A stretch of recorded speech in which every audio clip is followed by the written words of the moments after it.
கணேசாய நமக. முருகாசரணம். சிவத்தை மனதில் நிறுத்தினால் சித்தம் சிவமாகும். பிறப்பின் குறிக்கோள் இதுவே. பிறப்பின் முழுமையை பூர்ணமாக தருகிறது சிவசிந்தனை.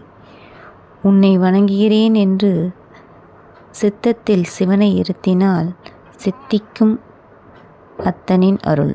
ஓம் நம சிவாயம்.